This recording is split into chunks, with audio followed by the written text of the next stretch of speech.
Hey guys, welcome back to today's video. Today is Sunday, September 26th, 2021, and today we're going to be talking about the Virginia gubernatorial race in which the Cook Political Report has officially shifted the state from being previously a lean Democratic characterization into the toss-up column. Now, this actually is something that many Democrats were very upset to see, considering that the state of Virginia recently voted to elect Joe Biden as president by 10.1% across the ballot. And when you take a look at some of the previous ratings, you will see that even some had Virginia as a likely Democratic seat. As it stands now, we can actually see here that Inside Elections maintains this likely Democrat characterization, though I do expect it to change. Sabato's crystal ball, lean Democrat. Essentially, we are seeing different characterizations, but the fact is that the toss-up ranking had not been utilized until now. Considering the state of Virginia's recent Democratic trend, it never really made sense previously to characterize Virginia as an extremely competitive state, but it seems that the Cook Political Report is putting it in that region. Now, if you take a look at the actual released rankings here, you can actually go a little bit further back in time to see what the rankings were in the beginning of the year. In fact, let's take a look at that right now.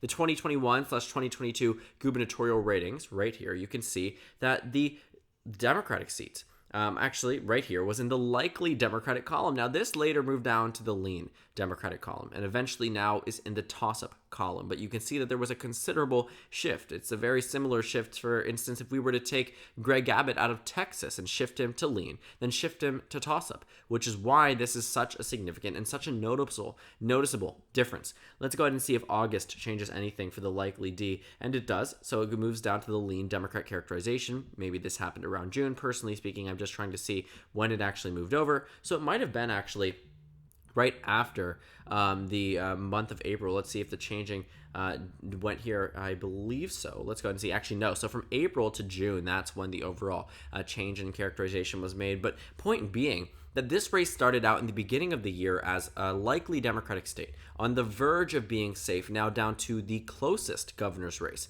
for the Democratic Party as it stands. I mean, when you take a look at the current rating, in fact, you will see that the state of Virginia is one of few states that are in the toss-up column for the Democratic Party, joined by Pennsylvania and Kansas. Kansas absolutely makes sense. Pennsylvania also makes sense because it is an open race. But Virginia should not be characterized as a toss-up, while Wisconsin and Michigan are lean Democrat. Virginia voted for Clinton by 5 points in 2016, whereas Wisconsin, Michigan, and Pennsylvania all voted for Trump. And even states such as Nevada and Maine and Minnesota, all states that were decided by lesser margins in 2016 than the state of Virginia, yet have very different characterizations. The fact is, Virginia is where New York currently is. Virginia was where New York currently is now, and that tells you exactly about everything you need to know about how close Virginia has gotten over the past couple of months.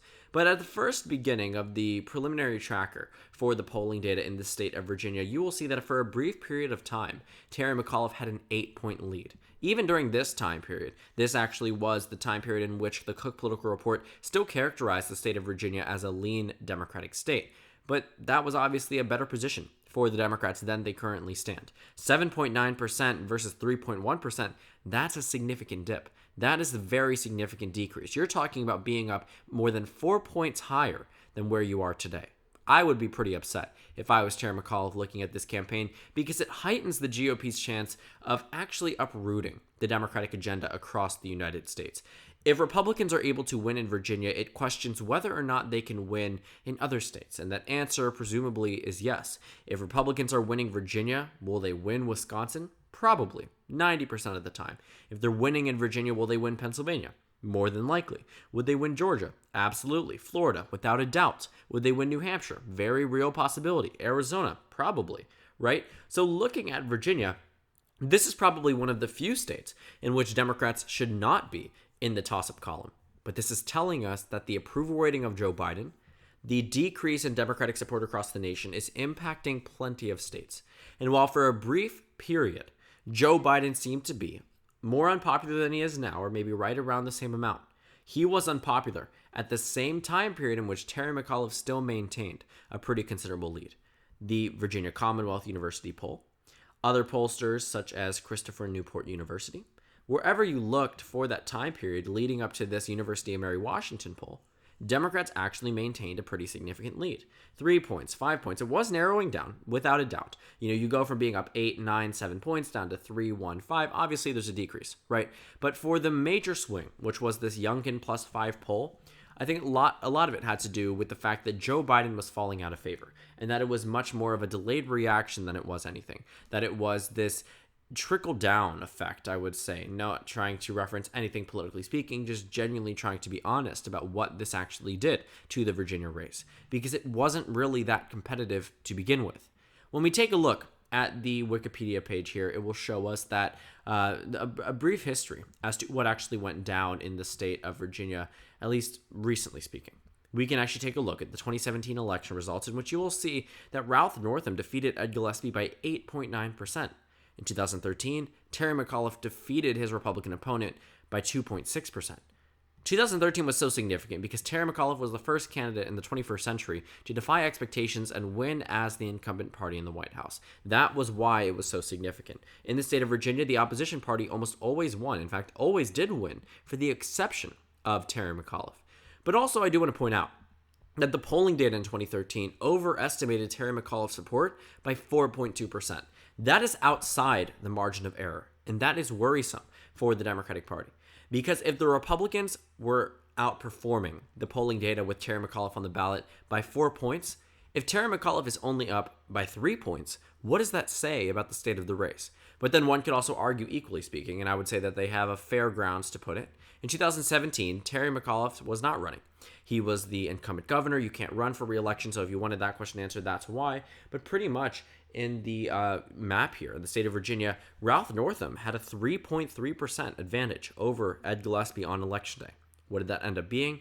8.9% by the final result. So you could probably make a very strong argument on both sides that polling data doesn't seem to be the most accurate in the state of Virginia. But I do want to say that in more times than not, the Democratic Party is overestimated in terms of overall support, whether it be Senate elections, whether it be governor elections, whether it be the presidential level or some House districts. Typically speaking, the GOP ends up doing better than what the polls predict, which is why this narrow margin should not be scoffed at.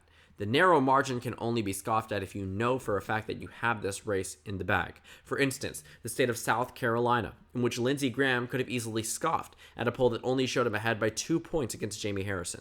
Obviously, some people had missed the mark. Personally, I missed the mark about the state of South Carolina. But Lindsey Graham didn't really seem to be all too worried. Obviously, he was asking for money on Fox News, but generally speaking, as a Republican in South Carolina, this is your race to lose, not your race to win. You know you have it in the bag off the beginning, and it is on the opposition side to bring you down, and it didn't seem to be that was going to work super well. So when you're looking at Virginia, these are not some of the polls that you could just take with a grain of salt. These need to be listened to. And it's not just the pollsters. It's the Cook Political Report, a very well-respected institution that got the 2020 election down to a very close accuracy point. I think that the Cook Political Report can absolutely be treated as a respected political report. But that is not the problem at this case. What we're looking at here is that a respected political report is showing that Virginia's governor's race is a toss-up. It's telling us that one of the races in which the Democratic Party thought for sure they were going to solidify up is now in a very competitive position. And that's why Democrats are worried. CNN also recently released an article, Harry Anton, saying why Democrats should be worried about Virginia's governor race. And it sort of makes sense. They're talking about President Joe Biden and the dip in the approval, taking a look at the Democratic Party being worried about what they see in the polls, that Virginia has proven to be a good barometer of midterm elections. That is absolutely true. That's why Democrats might want to do better there than they had been in the past. Point being that the state of Virginia is an indicator more than anything, but also a state in which now the GOP has a very real possibility of winning. Now, the GOP could have been in a much better position. I think that Glenn Youngkin definitely made a number of missteps. His campaign was not perfectly orchestrated. There are certainly rooms for improvement if I was to do it over as a Republican in the state of Virginia. If I was running his campaign, it would not have ran this way because the way that they ran it was honestly quite recklessly. When you take a look at his answer on abortion, why would you say that to someone you just met, right? When you take a look at Glenn Youngkin in terms of skipping the Virginia Bar Association debate, obviously he needed time to recuperate. He needed time to get scripted responses, as every politician does. but you still get a lot of backlash for what seems to be skipping out on a debate. Now, Virginia voters don't seem to care by a super extensive amount right now, but I do think that that is something that will be in the backs and minds of some voters as they think about who is truly committed to this race, who is running on XYZ type of platform, how are they running, who are they, etc., etc. And if you take a look, actually, some of these Republican polls are outliers, to say the least. But it doesn't deny the fact that the race certainly has narrowed up. Some of these more recent polls, the top two, Democrats ahead by just 4. Democrats ahead by 3. Even this one poll, Virginia Commonwealth University, that shows the Democrats ahead by 9 points, that would still be underperforming Joe Biden. Another one, Democrats are ahead by 4 points. Another one by 5 points. Another one by 5 points.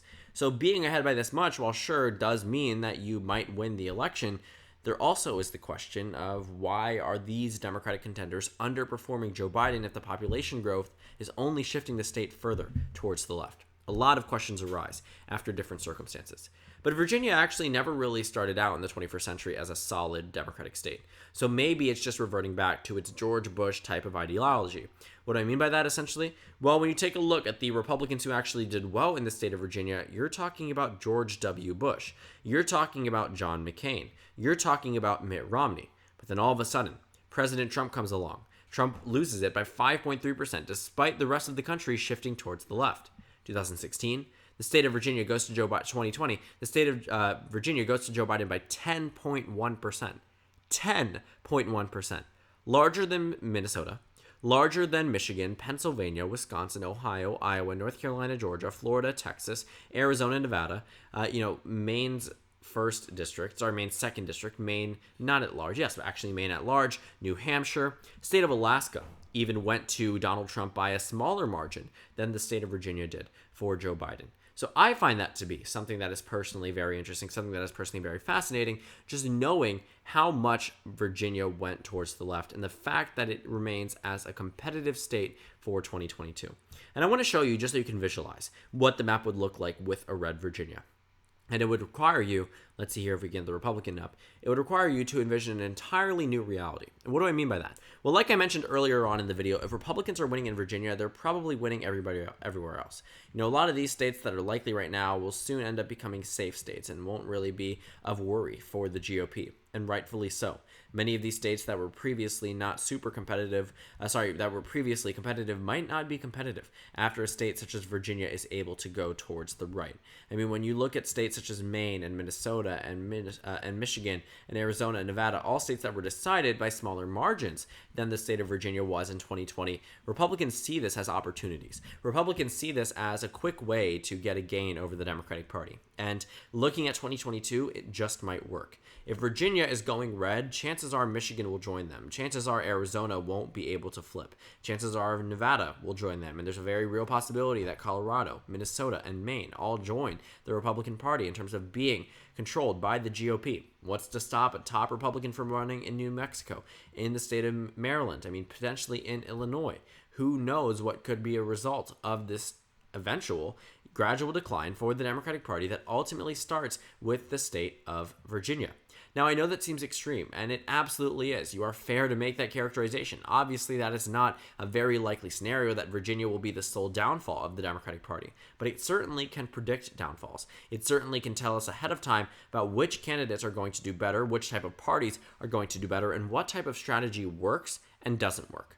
I think Glenn Youngkin, the main thing bringing him down is Donald Trump, and the main thing bringing down Terry McAuliffe is Joe Biden, their respective presidents, something that they simply cannot control. The approval rating of Donald Trump has been in the negative from the start of his presidency, and the approval rating of Joe Biden has more recently shifted into the negative. But the thing is, Virginia's governor race is nearly 40 days away. It is right around the corner, and Democrats cannot afford to lose any support. Terry McAuliffe, I think, will still very much flaunt the endorsement from President Biden, the endorsement from Vice President Harris, and it makes sense. Again, Virginia went to the Democratic Party by the largest margin they had since the 1940s in 2020. So Democrats would be, in the fairest sense, embarrassed if they lost this race. This is the Democratic Party's race to lose. The Democrats have this impressive advantage over the GOP in a state that used to be pretty solid for the Republican Party, and the fact that Democrats have made such significant inroads cannot be understated. but they must expand on it. It is not something that they can sit idly by and act as if it's going to carry them across the finish line every single time.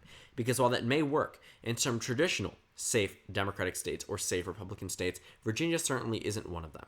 It is just a few percentage points away of being right back to where it was, a toss-up state, right back to where it was before the 2016 presidential election. And it's quite fascinating to see that Terry McAuliffe and Glenn Youngkin are now in a pretty competitive race, even though it never really started out that way at all. So thank you guys so much for watching this video. Make sure to comment down suggestions below. Subscribe on the left if you haven't already, and check out the Instagram and Twitter. At the bottom left of the screen, there's also a Discord server for you to go ahead and join. On the screen, there's a video you can watch, and then a playlist for my 2021 election analysis videos. Again, thank you guys so much for watching, and I will see you all tomorrow.